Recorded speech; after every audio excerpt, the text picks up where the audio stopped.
Welcome to Passion and Purpose with Pamela, celebrating all things woman. I'm Dr. Pamela Hardy Shepherd, here to ignite inspiration through conversations that spotlight women's power and their journeys. Let's share our light, our stories, and create a space of celebration for every woman. Here's to embracing our womanhood together.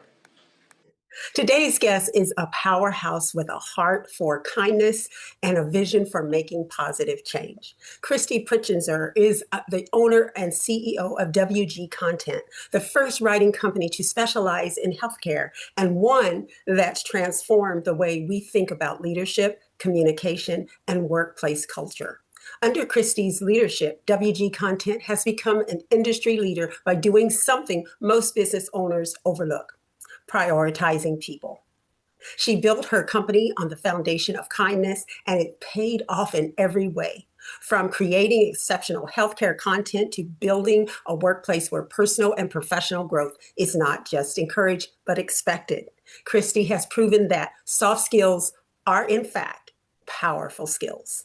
Her true calling, helping other leaders grow and build workplaces that are inclusive, emotionally intelligent, and purpose-driven. She's a sought-after speaker, feature on podcasts like From Founder to CEO, Lead Like a Woman, and Smart Business Revolution, sharing what it really takes to develop a mission-driven business culture.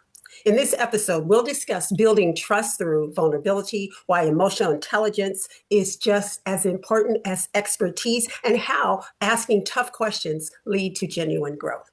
If you've ever wondered what leadership could look like when rooted in kindness, Christy is here to show us the way. Let's welcome Christy Pretzinger to Passion and Purpose with Pamela. We are so pleased that you were here today. And if you could tell our audience just a little bit about yourself. Well, first, thanks for having me, Pamela. I really appreciate it. I'm looking forward to our conversation. So I am the founder and CEO of a company called WG Content and another company called the Better Leader Project. WG Content is my legacy business that started out 20 years ago as Writer Girl. That was its former name. And we realized that it didn't really reflect the array of services and the number of people and abilities, capabilities that we had. So we rebranded about 1.5 years to WG Content because we offer content strategy and content creation for large hospital systems, academic medical centers across the country. So it's not social content, it's long form content.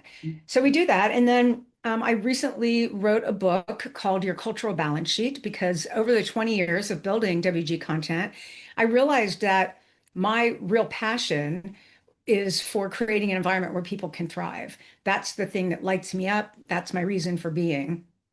And so I wrote that book to share with other team leaders, business owners, anybody who is influencing anybody, you're in a home even. What kind of tone are you setting, recognizing that you can cast the vision and that you have, the various things that you need to do to be a consistently ethical and authentic leader. So then through that, I started thinking about looking around the world, and I have a son who's Gen Z and then 2 stepkids who are also Gen Z. And I started thinking about what's the world going to look like in terms of the work world. And a lot of things started just coming to me about Gen Z and what they look like going into the workplace.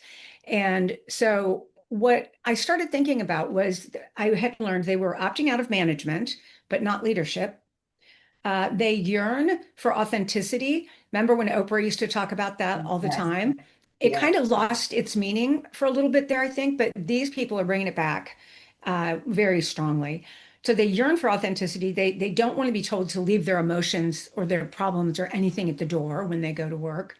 And they also yearn for community and connection. Mm-hmm. And so what I realized is that all of the things that they want, not only do they not have the tools, they don't even have the tool belt for those things because of being COVID kids. That's right. And so much and COVID and then terminally online that kind of, corresponded to that. So I decided to create an organization business that is going to focus on creating small communities where people can actually practice in community the skills of self-awareness, like empathy, like vulnerability, like accessing, naming, and claiming your feelings, your emotions, and learning to moderate those things, but also to really become the whole person that you are. These are all things that we are hardwired for, but somehow we have left them by the wayside in many cases. So. Oh my goodness, this is so powerful. And there's so many things that you said that, I have questions. First of all, I would like to take a step back and ask you, what does WG mean? Does it have a meaning, or was it just something that you decided to name it? Well, we were Writer Girl, and a lot of people referred to us as WG. So that's why we held on to the WG and then just added content. So unless you knew us as Writer Girl, it probably doesn't make much sense. But to the people to kind of hold on to that legacy branding, we carried that through. That's excellent. That's something, it's so interesting because when you think about your content and you focus it around kindness and authenticity, that's not something we really hear about every day. And in business, it's just like your expertise and your degrees, and that's about it. So, what made you decide to lead with kindness, and how did you show up in the early days of your company? Well, I think what you're referring to is something that I have said a lot, which is when I started building this business, I said to my accountant at the time, if I can't build a business based on kindness, I'll go back to being a freelance writer, which is what I had been. So, and then like anybody who's built a business, you put your head down, you work, and you just kind of do things. But I realized that something for me through my life up to that point and continuing now, I always wanted to be an authentic person. I wanted to be the same talking to you as I am to someone that, sweeps up the janitor at the school or whatever it happens to be. I wanted to be that same person all the way through.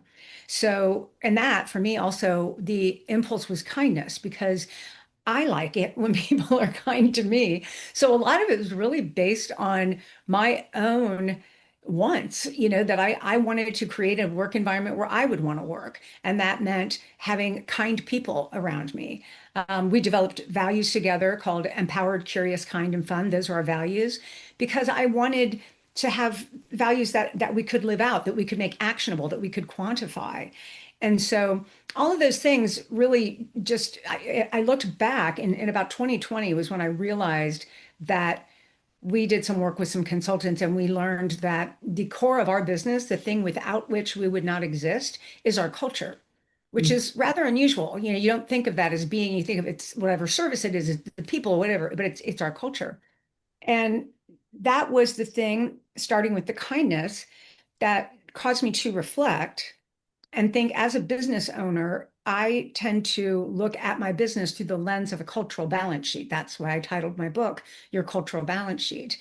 So, of course, I look at our financials. That would be irresponsible not to.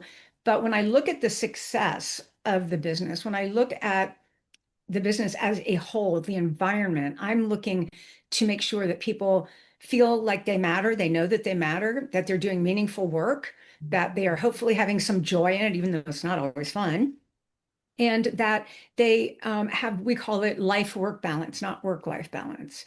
So, one of the things when I was building it, Pamela, was about the kindness, was I was a mother at the time, my son was young. And I wanted the people, of course, it was called Writer Girl at the time. So women were the ones who tended to come work for us.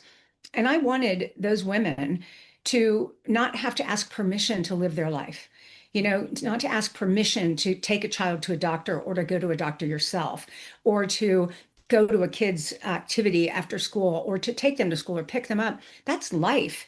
And I want people to be, their full self at work because you bring it to work whether you acknowledge it or not. So it's nice to just have it out there. I mean, we have one person who's been with us for 13 years, 14 years now. She's 5 kids now. She was 27 when she joined us and just got married, and now she has 5 kids. We're very aware of that and the constraints that puts on her. So not in a judgmental way, but in an awareness way, in a kind way, and that's really been something that has stood as a touchstone throughout our business. My goodness, as I listen to you, really what comes to mind, I've lived outside the country and I have friends who work outside the country, and it sounds like your authenticity actually comes from another country. I know it comes from you, but Yeah. I listen to their benefits and how they are treated and what is truly important. And you are so different from any company or organization that I've known, especially in the healthcare world. And I'm Yeah. so appreciative of that. And I'm going to get to the healthcare question because I wanted to know, why did you start with healthcare content? It is a specialized field, and I'm just really curious how you started there because it is so imperative. But I got an idea, but I want to hear what you have to say. And thank you Well, for starting there. oh, what I think is really funny, Pamela, is like saying, like, how did you end up doing this? Like, well, to quote the Oracle of Oprah, luck is preparation meeting opportunity. And so I was a freelance writer prior to building the business. And I had been that for like 10 years. So people knew who I was in my community. I live in Cincinnati, Ohio. It's not an enormous city. So people knew who I was. And so at one point, there was an ad agency that needed a team of writers to do content for a 1,000 page content management system. And I think they started with 8 weeks that they had to do it. So I built up a team. They cut it down to 6 weeks. I project managed it, and 4 people did the writing. And they were very organized on their end as well, the agency. And we did it really well, and it went really well. And I was like, oh, I'll bring teams of writers to big projects. That because I was always a long form kind of writer. I was not the headline naming snappy kind. I was always more, informational. So then fast forward about, I don't know, 6 to 9 months, and a former client had moved to a hospital system in a nearby community, and she had 3 hospitals. They were rebranding and launching the websites simultaneously. And she was under the impression that they were mostly done. They had not even been started. And so I brought teams of writers. I didn't know, I mean, in healthcare, in a hospital, for your listeners that they don't know, things are called service lines. So you've got, you could have cardiology, you could have oncology, you could have women's services. All those things are called service lines. I didn't even know what that was.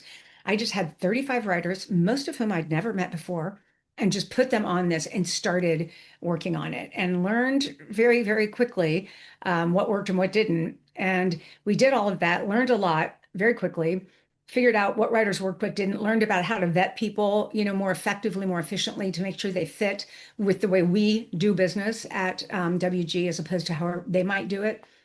And so that was all a learning. It happened very quickly. But that was back in about 2000, to think about this. I think I had finalized that in somewhere around 2007 or so, that it would just be healthcare. I think it was right around there. And then, so then I told myself the necessary lie as an entrepreneur that, oh, I'll bring teams of writers to hospitals. That'll be easy, right? You don't ever think about how hard something is when you're building it because you probably wouldn't get out of bed, so you just like put your head down and you do it. And so I just started doing it, started calling on people. It was just me. And I think I had 2 contractors that worked with me to start. Everybody was a contractor, 1099 for a period of time. And then we started little by little hiring people. And when I hired my salesperson, the one with 5 children, that was 14 years ago. And that was when I really was able to start working on the business instead of in the business, because she took over selling, which freed me up to look more structurally, to have a little more strategic, far-reaching vision, as opposed to just, oh my gosh, I got to go sell something, Mhm. and that was a big game changer. Yeah. What does people first leadership look like in real time, especially when business is facing pressure and change? Well, having just been through that, because as I said, we work with a lot of academic medical centers and large hospital systems, and they have been subject to a lot of funding cuts with this new administration. So that's been really hard for us and for our clients because there's a lot of uncertainty around it. What's going on? So what Mhm. happened for us personally is that our clients started cutting their budgets. We don't have recurring revenue, but we have repeat clients that we've had for 10 years or whatever.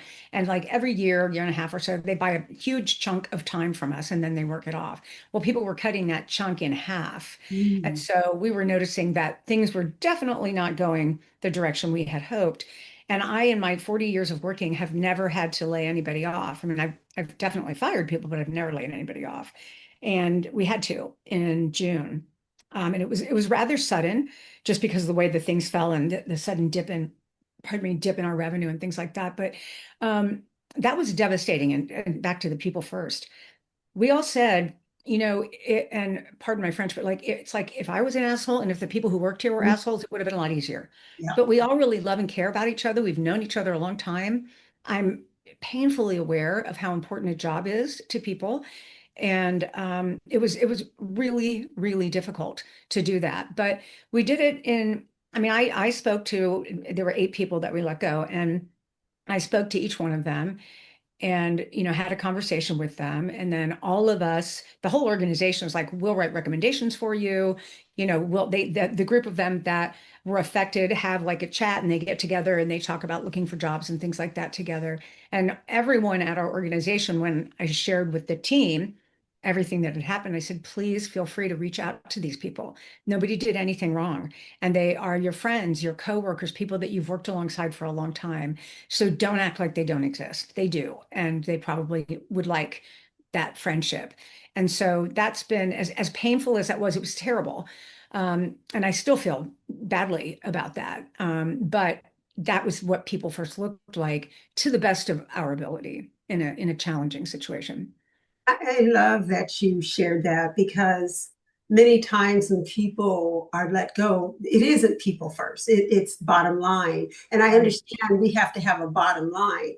But when you call someone to a meeting and you do it by PowerPoint, that isn't people first. And I No. love the fact that Yeah. you actually tell them, call them, these are your friends, these are the people that you work with. So they have a direct connection to you and writing the recommendations and ensuring that they're still okay. So Yeah. thank you so much. That is powerful.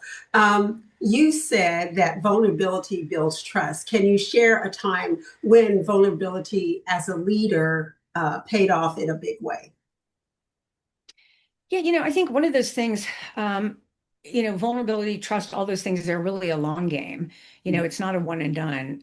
I talk a lot about all of these aspects of self-awareness require both intention and attention. I mean, if you have the intention to be kind, but then you don't pay any attention to it, sadly, our human default position is not always kind. So you have to have the attention to your behavior. So, You said that vulnerability builds trust, and can you share when it paid off in a yeah. good way? Yeah, I will say that as the leader, as the owner of the organization, it is, incontrovertible that people are going to speak to me differently than they do to other people. Even though everyone on my leadership team, except for our new CFO, has been with us for 10 years or more. So we all know each other very well. And they know my heart for this. But at the same time, I still sign the check. I could still let somebody go, even though they know that's not that's not my position. So I try to acknowledge the mistakes that I make. And one of them that I acknowledged with the leadership team, we'd been talking about what were we going to do. We had, sales were going down. They had been flat for a couple of years already. Things that we anticipated didn't happen. We had hired for things that did not happen. So we were really overstaffed, and then add, the sales going down. So we knew this starting around, January, end of last year, the beginning of this year. And one of my people on the leadership team had said back in January, well, we could fix this right now. We could, let 10 people go. And I was a little taken aback because she is a very kind person, and the way she said it was sort of flippant. And I said, and this is not nice, and I apologize, but I said, well, okay, Elon, I don't think we need to do that. So, so that I apologize. We had a conversation the next day, and I was like, that was so inappropriate of me, and it shut you down. And I shouldn't have said that. And I explained, I said, the reason I think that I said it, this doesn't justify it, is because that's not who you are. You're not like that. You're not like, just let people go. That's not who you are. So there was that. So then that was in like probably January, February, and I did not want to let people go. And the big leadership lesson, pain procrastinated is not pain lessened. And that was, in hindsight, a tremendous mistake that we didn't let the people go. And me, I didn't make the decision until the end of June. And I should have. When she said that, she was right. I should have done the hard thing right then, and I didn't. And so I told all of them that. And I said in the meeting, the whole team meeting with everybody, with her there, I said, you were right. You were right. I didn't want to do the hard thing, and I didn't do the hard thing. And now we have consequences because of that. And, I mean, I'm not perfect. I'm deeply human and deeply flawed.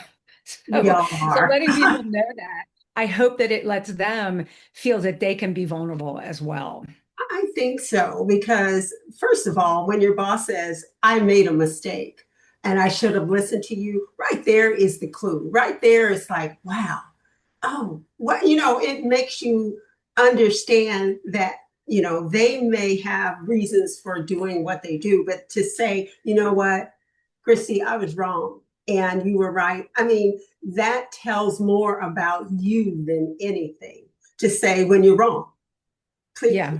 clear and simple. Yeah. So, because of who you are and what you do, how do you train or coach emotional intelligence in your team? Because I was thinking about as you were hiring these people, how do you vet them? How do you know whether they're kind people or is it something that you just train? I know, train or nurture. I know it's a lot of questions, but I'm just so fascinated with what you do because that is the place everybody wants to be is your culture. So I'll ask it again. How do you train or coach emotional intelligence in your team?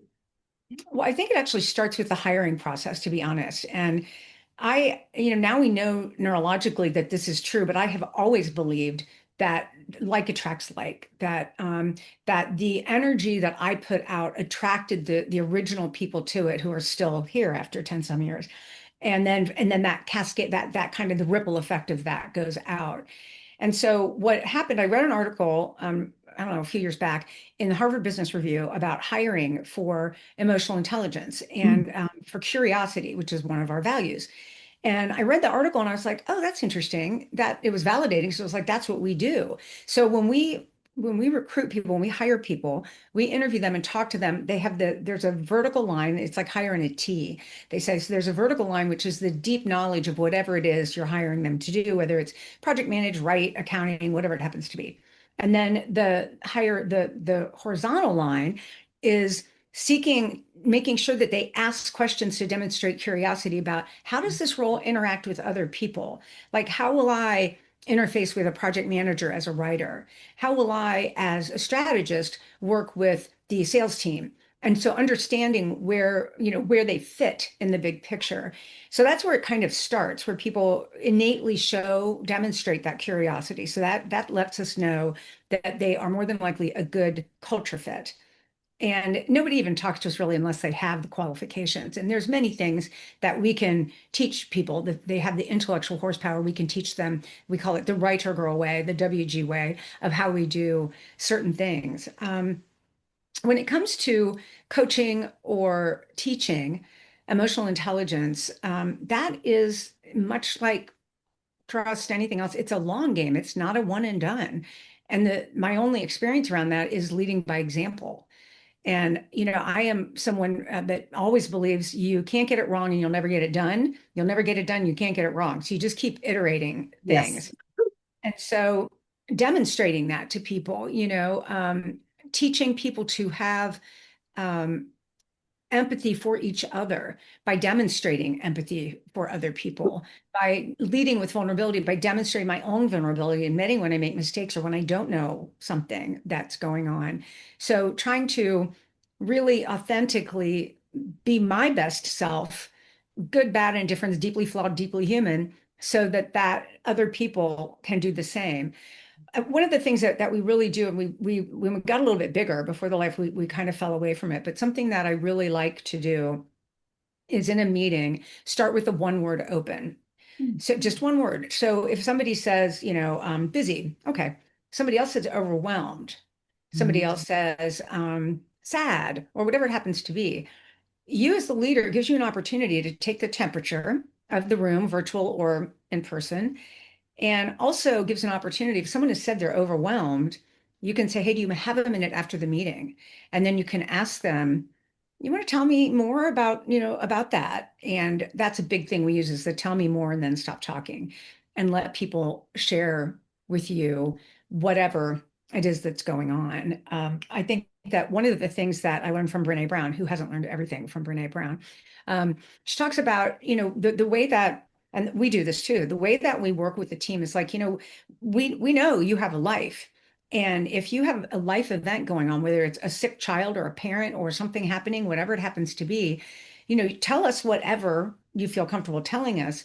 What's not okay is to have that happen and not let us know something is going on because we can't help you fill the gaps. Even if you just say, I have a very personal situation here that is causing me to be distracted and I need some help at work, fine. We say, okay, well, let's figure it out. Let's step in. What do you need help with? Who can help you? Who's got time to do that?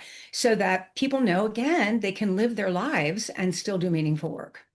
I'm just like, oh my goodness, I know people that are listening right now wish that was their workspace because in most instances, it is not. People are afraid to tell what's going on in their life, that they must present this armor to come to work, do their job, and stay there for whatever hours that they're supposed to do their job, but not to let on that anything is wrong, I'm overwhelmed or anything. So I just hope that people are listening to that. And if they are not in control, and say, for instance, I'm middle management or something, and that is in our culture, is there a way to start that culture? Is there a way to indoctrinate others into the culture? And I know you said, by being the example, but I am not the CEO, I'm a middle manager. How can I do that? I think, in my experience, being a manager, a middle manager is a great privilege and a wonderful gift if you look at it that way and do it well. When I did a beta test for the Better Leader Project, I had 7 marketing people from healthcare organizations across the country, and we did the thing virtually. And we Was like a middle manager, right, in right. terms of culture. Yeah. So what I did with the Better Leader Project is we had they were middle managers, with one exception. There was one that was a VP, but everybody else was like a director or a manager. And so one of the things that I talk about, that I share in that experience, is saying, to your point, Pamela, you may not be the one who sets the culture up, but you control your culture out and down. So while maybe you realize you got to develop your own spidey sense about, is it safe to be vulnerable up? Maybe it is, maybe it isn't. You have to discern that, but you can be vulnerable down. And again, that doesn't mean you have to, overshare, but setting the tone for that for the people that are out and down to you, even if it's only a small team, but even just the team, the people that are your peers, you can do that. You can set that tone about how people will be with you, how you will be with people. And it has a tremendous impact, not only on the organization, but also on the person who chooses to have agency over their behavior. I love this. Oh my goodness. So, we discuss culture, but one of the things that you are known for, Christy, your organization, is for inclusive and growth focused culture. And what were some of the practical steps that you took to create a culture where personal and professional growth is expected? Yeah, many years ago, I don't know how long ago it was. Well, first of all, before it was a thing, we went to unlimited time off. I had read something about, I don't remember, it was like in Fast Company or something. It was a long time ago. It was probably more than 10 years ago. And there was an organization, I don't remember who it was, that offered unlimited time off. And I thought, that's a great idea. And we trust people, so I've never really had anybody take advantage of it. And we did not do it so that people would take less time off, which is what I found out, the pendulum swing, that a lot of organizations do it because they know people will take less time off. That is not why we do it. We do it because I want people to be responsible adults, know that if you want to take a 2-week vacation, take a 2-week vacation. We'll figure out, let's make sure we got coverage and stuff, but let's do that. I think that in terms of setting that intention of personal development and being a lifelong learner, which is definitely what I enjoy doing, is we set up personal development money for each employee. So everybody gets several, like I think it's $400 or $500 a year that they can use for whatever they want. They can use it to further their professional skills if they're a writer or a strategist or something. They can do that. One person bought a bicycle with it. Somebody else took yoga teacher training. Some people took art lessons. Whatever it is they want to do. The whole point is to never stop learning, whatever that happens to be. What lights you up, and then here's a little bit of help towards that you can use it for. That's amazing. Oh my goodness. If people would just realize that, because lifelong learning, it takes many different venues. It isn't always in what you're doing, like the person that took the art lessons. That is also creativity and Yeah. riding the bike, the exercise. I mean, it's just your culture is amazing. And if I was somebody coming back into the workforce, I would try to beat down your doors to get there to work at your organization, because I have seen where people do not, they think that giving money is the overall effect. And like, I'm so glad I got my job. But it is not that. It is being heard. It is being seen. It is all those things that you talk about in your organization. And it is being acknowledged for what you do. And if, Mhm. oh my goodness, I'm preaching to the choir. And I'm just so enamored by what you do, because it changes people's lives. So, And it's a okay. privilege, Pamela, to be able to do that. I say that the privilege of feeding into the lives of the people who work with our organization is the greatest gift that I get to have. It's really quite a privilege, and I'm very, very aware and appreciative of that. When you lay your head down at night, you don't have to think about those kind of things. That, did I treat someone right? Was I fair? Was I inclusive? Was I really authentic with them and they're authentic back with me? I think you sleep well. At least I hope you do, because Yeah. you are amazing. So you've spoken about building mission-driven culture. What advice do you have for leaders whose values don't seem to align with their current company culture? Well, that's an interesting, because if you're talking about a larger organization where they have some values that maybe don't align, that's a totally different question. If you're like a middle manager with the company with different values, I really don't know that I could even address that. There's a lot to unpack with that. But in Experiences. terms of having values that align with things, if you're talking about a team or even a company, Let's and talk. you have some authority over what those values may be, even within a larger organization, a bigger structure, you can drill that down and have values for our team. This is how we behave. These are the things we do. And setting that kind of crowdsourcing it, that's what we did, is have everybody participate. So everybody knew that we all agreed our values are we are empowered, curious, kind, and fun. And we demonstrate that, we quantify that, we celebrate that consistently, looking for opportunities to recognize each other for demonstrating those values. And our mission is, because we are essentially a word company, is we build relationships one word at a time. And we still use that as our point of difference, even in the world of AI, that we excel at being human. We have souls and we have consciences, unlike AI. And so we bring that humanity to it. Doesn't mean you can't use the AI tools, but the humanity is the thing that's the difference maker. So did that answer your question? Yeah, it did. And when you said one word at a time, and I look at that even in people's personal lives, Mhm. we build those relationships one word at a time. And I was just having that conversation with my husband. I was like, it's what we say. It's not only what we say, it's what we do, how we show up. And it's just so imperative, because, I was always taught, my mother always said to me that you could basically, if you see someone and they're doing something wonderful, it doesn't cost you a thing to say, wow, that is really great, or I really like what you do. You can make their day. Yeah. When you said early on, when you said, I want to be authentic, where I talk to and treat the person who's dusting the floor, sweeping the floor, or the person who's the CEO. I want to be authentically with each person, so how I'm going to show up. And that's powerful, because everybody does not show up the same with different people, whether it's the president of the company or the janitor who does the floors. So thank you for that, because it gives people something to think about as they go on in their careers and they're actually working with others. So how do you approach feedback in your organization, both giving it and receiving it? I already know, but I'd love for you to tell us. Well, feedback, I mean, everybody says feedback is a gift. We have a little less formal way of doing, like, we don't do annual reviews. We have a document that we call the best of us, and it is 4 quadrants. And the manager and the employee, I think now they do it every 6 months because 4 months was too frequent. And the 4 columns say one box says you get the best of me when, another one says you get the worst of me when.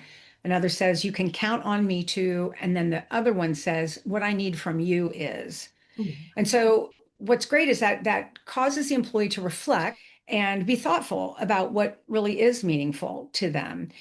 And the thing that I think is the most important element of that is that box that says, what I need from you is, because if someone tells you what they need from you and then you don't do it, that's a very quick way of blowing trust. That it's really, I mean, to the best of your ability, if you can do that, you need to be doing that.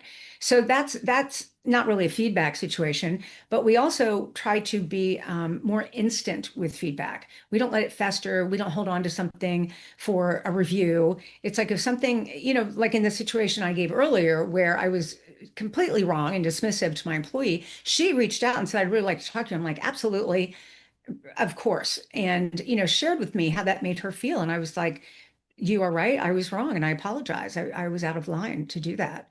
And not waiting. I mean, I was so happy that she did that, because the last thing I want is someone I have great respect for and who I love as a friend as well to have resentment building towards me and holding on to something. So there's something, we don't do this at work, but I've done it in other organizations. Are you familiar with the process of clearing? Yes. And I think for your audience, clearing can be a really helpful process. I don't enjoy doing it because I dread someone saying I'm not clear with you. But it's like usually in a small group, you go around and you look at each person very intently and say, like, Pamela, I'm clear with you. Or you look at somebody else and say, Jim, I'm not clear with you. And then you share what the situation was, whatever. And the other person doesn't respond. You just get to say these things. And then afterward, they can respond, either apologize or explain or whatever. And I think those kind of things, those kind of practices are incredibly healthy for an organization, especially like for a leadership team that needs to trust one another. I mean, you get to a larger organization, it's a little bit harder, but like with a group of 6 or so, that's a good practice. It is. It's a wonderful practice because, again, today I was saying it's the little foxes that spoil the vine. It is Yeah. the little things, and then they begin to fester. And to your point about waiting for your annual review, if you could have told me this, I could have changed it. If I don't know, I can't change something. So Yeah. I love the methodology that you use, because again, it is looking at people as individuals. It's also being kind and thoughtful and hearing what people, listening to what they have to say. Boy, this is like as a founder and a CEO, what's been your biggest personal growth moment while building your content, your company, WG Content? Oh gosh, how much time do you have, Pamela? Because there's so many, it's constant, really, when I first started doing this, I had no idea that it could become a multi-million-dollar business. I mean, I was a freelance writer, happy to have $80,000 a year in a good year. So no one was probably more surprised than me when it grew and started doing that. I think that a big lesson for me that I like to share, and this was from a coach from many, many years ago, and she said to me, you are your business and your business is you, and it won't grow until you do. And that was life-changing. I still talk about it, and it's been, 15 years ago. And what I did at that point is I started a daily meditation practice.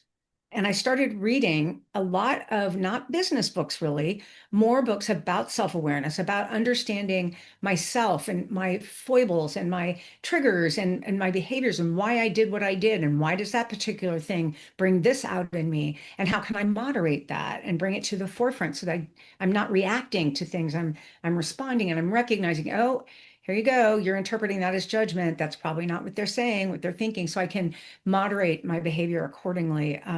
That was really life-changing for me. And as I said, I still hold on to that and use it as kind of a touchstone for myself.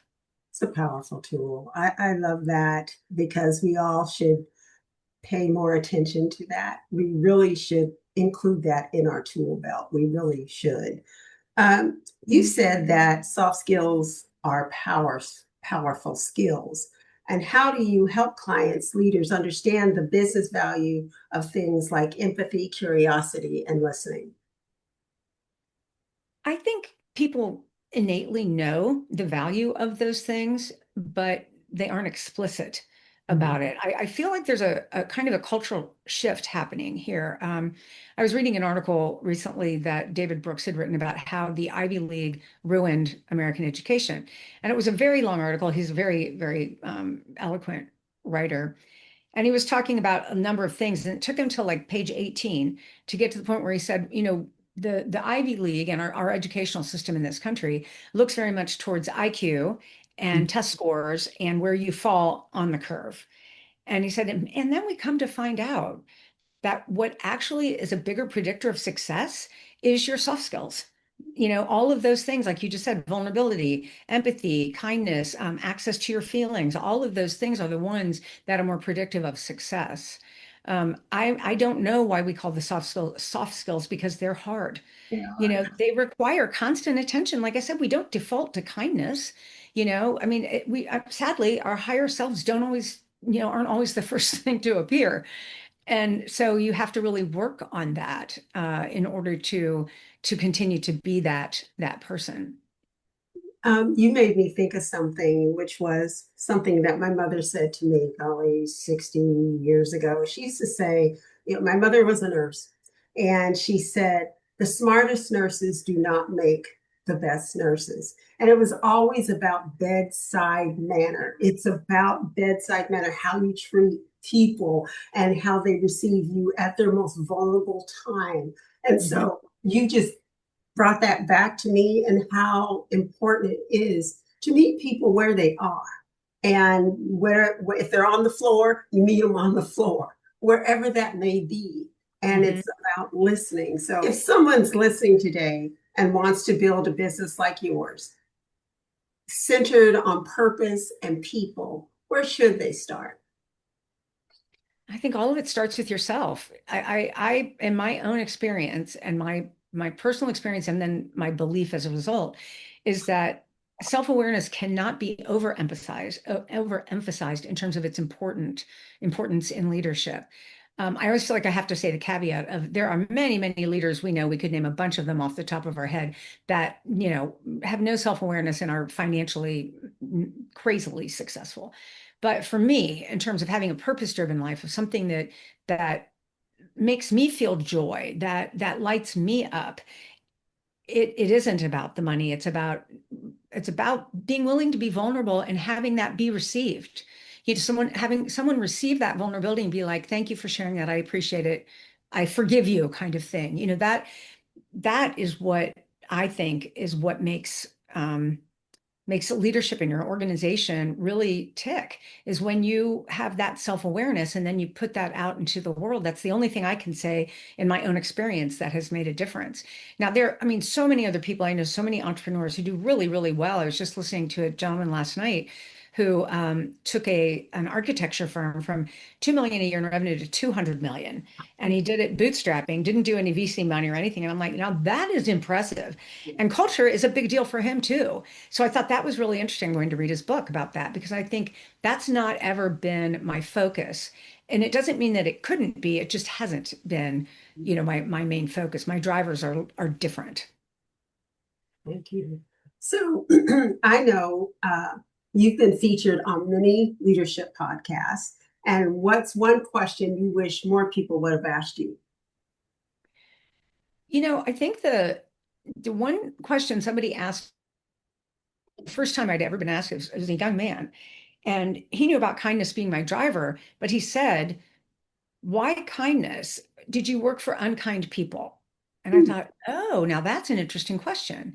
So I had to think about it, and I was like, "No, actually, I didn't. The people I worked for were very kind people, but the structures within which they worked did not foster kindness." And that explained a lot to me about the structure of my organization and the way it has grown and the way that we do things, is because it is all structured for kindness and making sure that the biggest problem we have sometimes is codependent. We're taking too much care of each other. And that can be bad too. That's a whole nother story. But still building in those systems for kindness. Somebody shared with me once that they worked at a company about the same size as ours. And for some reason, they had this thing, everybody had to track their time, a service business, track their time, and they had to track 40 hours a week. Not billable, but they had to work 40, that's reasonable, work 40 hours a week. Well, then what they would do if they had worked 40 hours a week, they would make the manager of that person and that person go meet with HR and say, what can we do to step it up? Even though they were working 40 hours a week, the implication was you need to be doing it harder, but you couldn't put them on a performance improvement plan or anything because they were doing all of the stated things. And I thought about that and I thought, nobody liked that meeting. The HR person didn't like it. The manager sure as heck didn't like it. And the employee absolutely did not like it. None of it was kind. None of it was kind. And it was all masked as something that it wasn't anyway. So it was not only unkind, it was inauthentic on top of it. So I just think about being very mindful of the processes and procedures that you put in place to allow for whatever your values happen to be. Thank you. You're a storyteller at heart. And what's one story that captures the essence of WG content stands for you? Gosh, there's we until recently when money got a little bit tighter just because of various things, we would have annual retreats where we would all get together and we bring people in from out of town. As we got a little bit larger, more people were spread out, that became a little more challenging to do. So we haven't been able to do it as much. But we did one, the last one that we did in person was at this beautiful art gallery that a friend of mine owns. And she had not met my team. And so it's this huge, beautiful gallery. And she made lunch for all of us. And there were like 35 of us there. And we had all sorts of, when we do a retreat, it's not about work. It's about, we did different things. Like we had different stations and there were blank cards there and people could draw the name of a person. They had to pick a name, draw the name of a person, however they want, decorated it. And then it would happen, everybody at the table would go around and write something nice about that person. So at the end of the day, everybody got a card and everyone had, so we did things like that. And I remember my friend saying, that was extraordinary. And she said, I've never seen a group of people that click like that. And what I said, and I think that again, this is back from neuroscience now, especially more recently, that we literally vibrate at the same level. And that in that situation, if you had put those pulse oximeter things on us, that we would have been at the same level, that our breathing would have regulated to each other, our heart rates would have. And that is really powerful and a visceral thing that is just wonderful. And I love that. We have a picture of that day with everybody. And it's a lovely memory. And it's important to me that everybody got to experience that. So I would like you to reiterate one thing. I know we're coming almost to the end and I've got about 3 more questions, but you said it's not work-life balance. I want to reiterate what you said because sometimes people can hear and we want them to ensure they really hear what you said. If you could reiterate that. Yeah, we talk about life-work balance, not work-life balance. And I have always said that very intentionally, even when we were 4 or 5 people all the way up to now. And the important thing about that, as I was saying, is really allowing people to have permission to live their lives. They don't need to ask permission because their life, if you have a sick parent or you have a personal situation that requires your attention, that's your life. That's going to be part of your work. So we try and figure out ways to correct for that, to support each other through that, and always acknowledge that, life life comes first. We all like we live to work, we don't work to live. And so we acknowledge that very freely. Thank you. Thank you. I know you've named some books. What's one book that changed how you lead? And I know you named some, but one specific book that actually changed how you lead. Gosh, there's so many. I love to read. You can name more than one. It would probably be depending on where I was in my career, because I would say a really oldie but goodie is Failing Forward by John Oh, Maxwell. yes. That was a really meaningful book for me to be like, okay, so you can make mistakes, just don't keep making the same mistake, and I really liked that. I mean, that's really synthesizing it down, but I really liked that one a lot.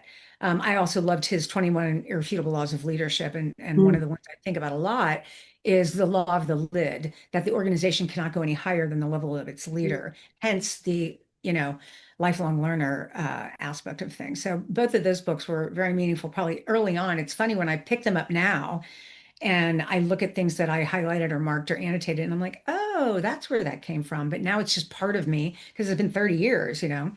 So those two were very important. Of course, everything by Brene Brown. When I saw her TED Talk in 2010 about vulnerability, I was dumbfounded because I would have gone to my grave at that point saying that vulnerability was weakness. And I had learned through events in my childhood, the way I was raised, people I was around, that vulnerability meant people would then kick you in your bruises. So I wasn't going to be vulnerable to anybody. So I probably watched that thing 10 times and then, read her books and really studied them and took so much of that to heart. And I think she's just an amazing teacher and researcher. So anything by her, but Dare to Lead, the first one was really, really, really good. Um, there's another one that I recently read that I'm fascinated by neuroscience, but I'm not a neuroscientist and I don't, I'm not like that. So there's a book called Mind Magic by James R. Doty. He's a doctor. And he heads up, I think he's the chair of neuroscience or something like that at Stanford, but he's a neuroscientist and a neurosurgeon. So he's both of those things. And so he wrote this book called Mind Magic. And what's really interesting about it is I have always been someone who believed in manifesting. Mhm. I didn't talk about it a lot because it sounds really woo woo, and I just didn't want to, Absolutely. yeah, didn't want to get into that. But now reading this book, he's like, there is an actual physical process, and there are parts of your brain that actually use, how we talk about, like, if you think about pink elephants, all you'll see is pink elephants, or if you're looking to buy a new car and you're looking at I don't know, a Volkswagen, all of a sudden you see Volkswagens everywhere. It's because of your brain. It's because you have assigned value to something that you think is important. And so when it comes to something like manifesting, if you can identify what the thing is that you want to manifest and then tie it to an emotion, reach for the feeling of that, that is how it actually imprints on your brain. And then what happens is you start noticing things that help make that happen. So it's an actual physical, emotional process that we control. And I think that's fascinating. And I just love that. I've recommended that. That one's a relatively new book. I've recommended that to so many people. I will make sure I put it in the notes. Every book that you mentioned, I'm going to put in the notes. So, in one sentence, what does it mean to lead with purpose? And I'm going to leave it at that. And then you have the floor to say whatever you want to say. I have no more questions. But just what does it mean to lead with purpose? I think about, just for me, all I can do is speak about my own experience, is when I know that I am aligned with my own personal values, with being kind, with not being reactive, with really working hard to receive things that people say to me without jumping into, judgment or responsiveness, reactive, things like that. It makes me feel really good physically. Like I feel, what's the word I'm looking for? Just really rewarded and happy. Like when I think about with the Better Leader Project, since it's, I'm starting a new business, and a friend of mine, we were talking about it and she said, it's pretty ambitious. Do you want to do that? And I said, this is the culmination of my life's work. So I can't not do it.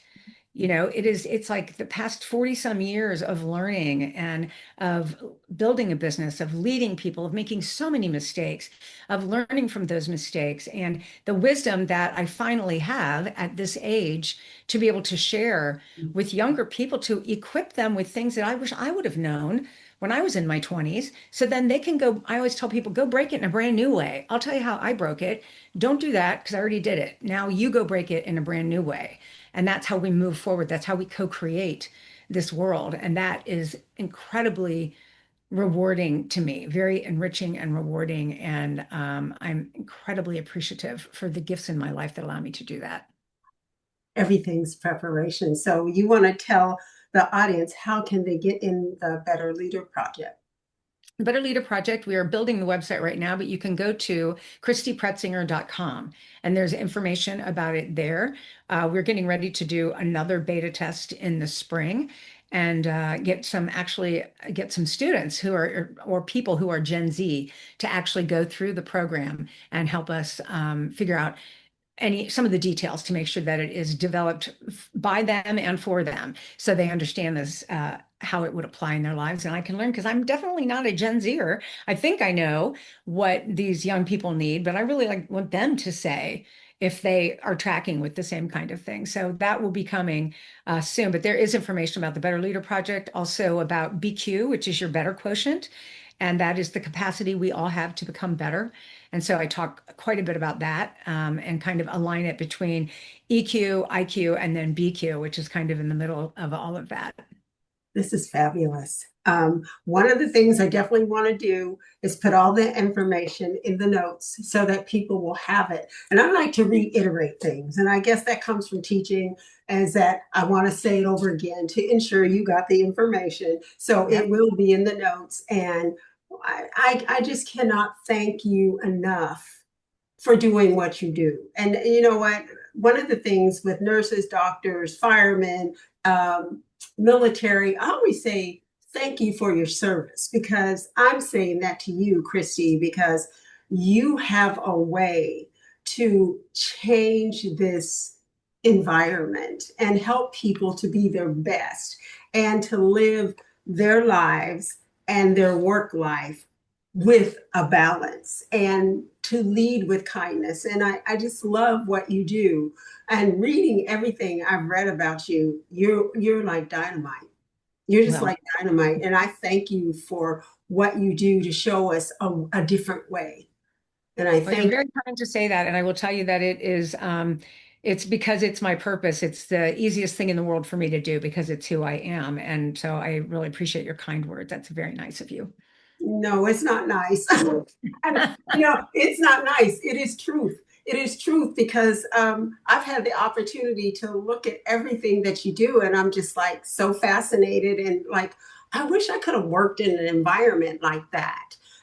You try to do what you do, but you are leading the way and you're teaching us all that it can be better. So I just thank you. And people say, "Oh, you're kind." I'm like, "No, okay, that's kindness. Those are kind words, but they're truthful words."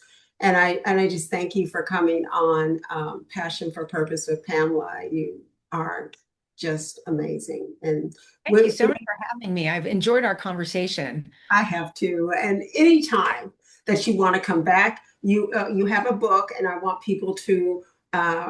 I want you to reiterate what that book is. We'll put that in the notes.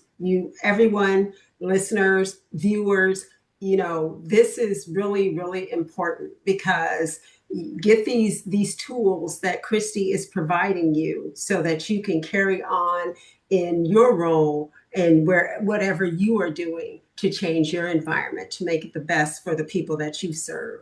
So, Christy, thank you so much. Well, thank you for having me. I've really enjoyed it.